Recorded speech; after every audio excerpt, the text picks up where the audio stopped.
AP deputy CM Pawan Kalyan పై రాజకీయంగా ఒక ప్రణాళికాబద్దమైన దాడి జరుగుతోందా? ఇటీవలి కాలంలో వరుసగా జరుగుతున్న పరిణామాలను గమనిస్తే ఈ ప్రశ్న ఇప్పుడు ఆంధ్రప్రదేశ్ రాజకీయాల్లో తీవ్ర చర్చనీయాంశంగా మారింది. పవన్ కళ్యాణ్ చేసే ప్రతి వ్యాఖ్య, ప్రతి పర్యటన, ప్రతి నిర్ణయం చుట్టూ ఒక రాజకీయ తుఫాను సృష్టించే ప్రయత్నం జరుగుతోందా? ఇదే ఇప్పుడు ఏపీ రాజకీయ వర్గాల్లో ప్రధాన చర్చ. ఆంధ్రప్రదేశ్ రాజకీయాల్లో పవన్ కళ్యాణ్ సాధారణ నాయకుడు కాదు. రాష్ట్రానికి ఉప ముఖ్యమంత్రిగా బాధ్యతలు చేపట్టిన తర్వాత ఆయన రాజకీయ ప్రాధాన్యం మరింత పెరిగిపోయింది. ముఖ్యంగా కూటమి ప్రభుత్వంలో ఆయన పోషిస్తున్న పాత్ర, ప్రజల్లో ఆయనకున్న ఆదరణ, యువతలో ఆయనకున్న ఆకర్షణ రాజకీయ ప్రత్యర్థుల్లో ఆందోళనకు కారణమవుతుందా అనే చర్చ కూడా సాగుతుంది. ఇటీవలి కాలంలో పవన్ కళ్యాణ్ ను లక్ష్యంగా చేసుకుని సోషల్ మీడియాలో జరుగుతున్న ప్రచారాలు, కొన్ని రాజకీయ విమర్శలు, ఆయన వ్యాఖ్యలపై జరుగుతున్న తీవ్ర ప్రతిస్పందనలు ఇవన్నీ యాదృచ్ఛికమా లేక ఒక సమన్వయ వ్యూహంలో భాగమా అనే సందేహాలను జనసేన శ్రేణులు వ్యక్తం చేస్తున్నాయి. రాజకీయాల్లో విమర్శలు సహజం. అధికారంలో ఉన్న వారిపై ప్రతిపక్షాలు ప్రశ్నలు సంధించడం ప్రజాస్వామ్యంలో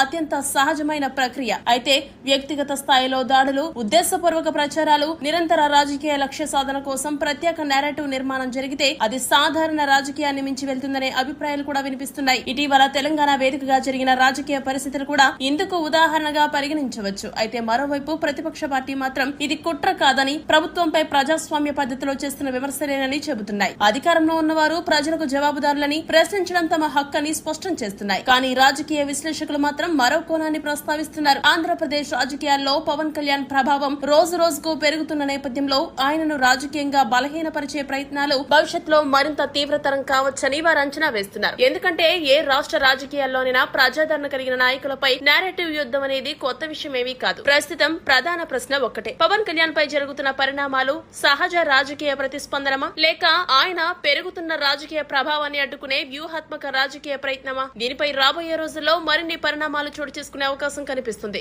అయితే ఇక్కడ మరో ఆసక్తికరమైన అంశాన్ని కూడా విస్మరించలేము. రాజకీయాల్లో ఒక నాయకుడిపై విమర్శలు పెరగడం, ఆయన ప్రతి వ్యాఖ్య చుట్టూ వివాదాలు సృష్టించబడ్డం, సోషల్ మీడియాలో నిరంతరం ఒకే తరహా ప్రచారం జరగడం ఇవన్నీ ఆ నాయకుడి రాజకీయ ప్రభావానికి కూడా సూచికలుగా పరిగణిస్తారు. ప్రస్తుతం ఆంధ్రప్రదేశ్ రాజకీయాల్లో పవన్ కళ్యాణ్ చుట్టూ నెలకొంటున్న పరిణామాలను పరిశీలిస్తే రాబోయే రోజుల్లో రాష్ట్ర రాజకీయాలు మరింత వేడెక్కే అవకాశాలు స్పష్టంగా కనిపిస్తున్నాయి. ముఖ్యంగా 2029 రాజకీయ సమీకరణాల దృష్ట్యా ఇప్పటి నుండే రాజకీయ శక్తులు తమ తమ వ్యూహాలకు పదును పెడుతున్నాయా అనే ప్రశ్నలు కూడా ఉత్పన్నమవుతున్నాయి. మరి దీనిపై మీ అభిప్రాయం ఏంటి? డిప్యూటీ సీఎం పవన్ కళ్యాణ్ ను లక్ష్యంగా చేసుకుని రాజకీయ నేరేటివ్ నిర్మాణం జరుగుతోందా లేక ఇది సాధారణ రాజకీయ విమర్శలైనా? పవన్ కళ్యాణ్ ను టార్గెట్ చేస్తున్న ఆ కీలక సూత్రధారి ఎవరు? మీ అభిప్రాయాలను కామెంట్స్ రూపంలో తెలియజేయండి. Subscribe to Pavan TV news network for more updates.